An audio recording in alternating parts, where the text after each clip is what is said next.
Next question हमारे पास कैसा है देखिए क्वेश्चन में क्या बोल रहा है कि एक फोर्स सप्लाई है जिसकी वैल्यू ऑफ एफ की वैल्यू अपने पास क्वेश्चन के हिसाब से कितनी है, F is equal to BE की पावर में minus CT act on a particle whose mass m and whose velocity is 0 है।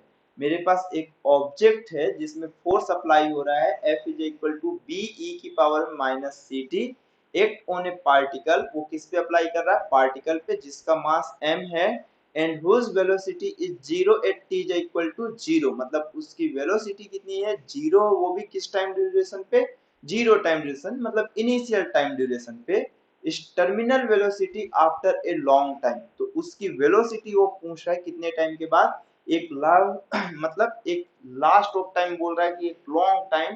तो यहाँ पर हमारे पास बताना है कि उस इनफाइनाइट टाइम पे हमारे पास वैल्यूएशन कितना होगा। तो हमारे पास जो लॉन्ग टाइम कंसीडर किया हम उसे ये कंसीडर करेंगे कि टाइम कितना हो गया हमारे पास, इनफाइनाइट टाइम हो गया, ठीक है। हम नहीं कंसीडर करें, एक लॉन्ग टाइम बोल रहा है तो वो टाइम ड्यूरेशन कुछ भी हो सकता है, ठीक है।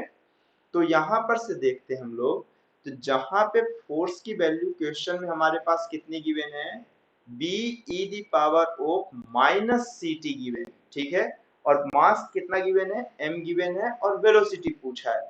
तो फोर्स इज इक्वल टू आपके पास होता है मास इनटू एक्सेलरेशन। पिछले क्वेश्चन में तो मास की वैल्यू 1 थी तो हमारे पास झंझट ही नहीं था, बट इस क्वेश्चन में मास है, तो एक्सेलरेशन इज इक्वल टू कितना हो गया, फोर्स अपॉन मास। तो फोर्स की वैल्यू अपने पास B E the power of minus C T और मास हो गया m, ये एक्सेलरेशन की वैल्यू है।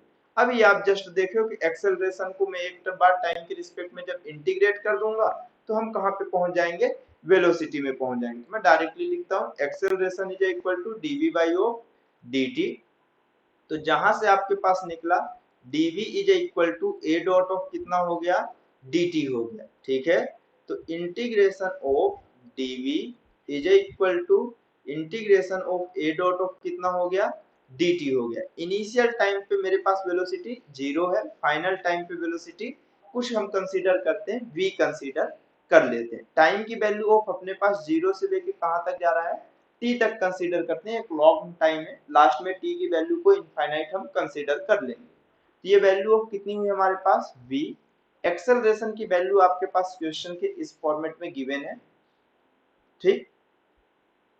तो एक्सेलरेशन की वैल्यू ऑफ आपके पास कितनी होगी,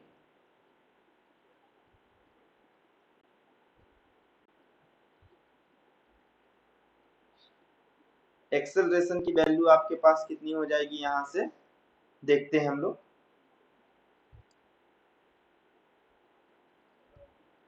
0 टू t और एक्सेलरेशन की वैल्यू कितना है, b e the power of minus C t upon of m dot dt, ठीक है। तो यहाँ पर से b भी कांस्टेंट है, मास भी कांस्टेंट, टाइम के रिस्पेक्ट में तो चेंजेस नहीं होगा।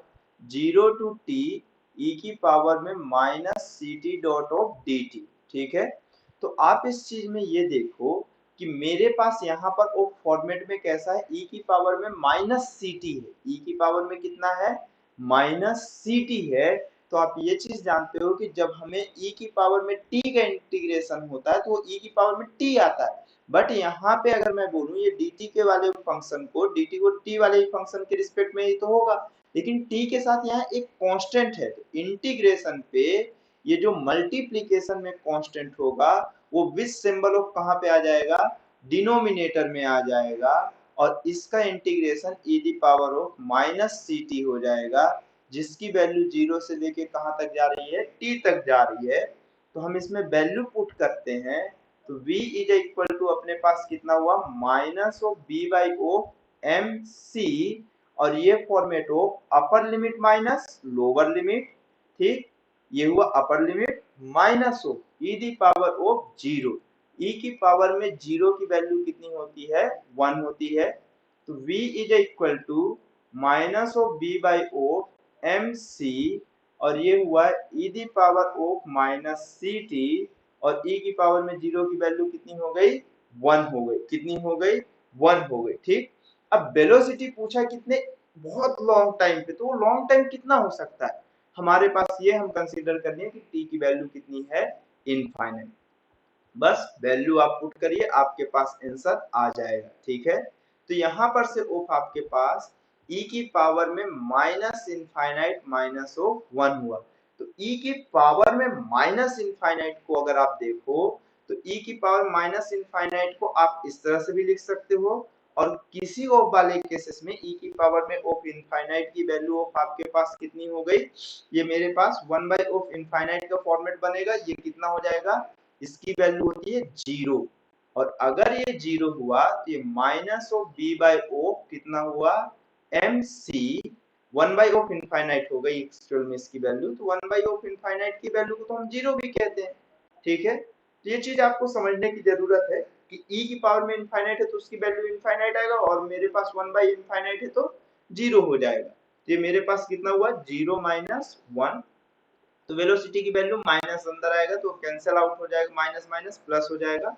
तो वेलोसिटी की value b by of mc आया। तो ये मेरे पास जो वैल्यू है, तो ये मेरे पास ऑप्शन नंबर कौन सा करेक्ट है, यहाँ से ऑप्शन नंबर बी करेक्ट है, जहाँ पे वेलोसिटी की जो वैल्यू है वो कितनी आई है, b इज इक्वल टू मेरे पास b बाई ऑफ mc आई है। ठीक है, तो यहाँ पर से आपको ये समझ में आया, ये 12th वाला क्वेश्चन। ये क्वेश्चंस काफी अच्छे क्वेश्चंस की लिस्ट में आते हैं, जैसे ये क्वेश्चन हुआ, इसके पीछे वाला क्वेश्चन हुआ। ठीक है, तो ये दो क्वेश्चंस होते हैं जो काफी अच्छे थे। अब नेक्स्ट ऑफ क्वेश्चन इसके बाद हम लोग देखते हैं तो वो कैसे सॉल्व होता है। ठीक है, तो नेक्स्ट क्वेश्चन देखते हैं वो क्या है हमारे पास।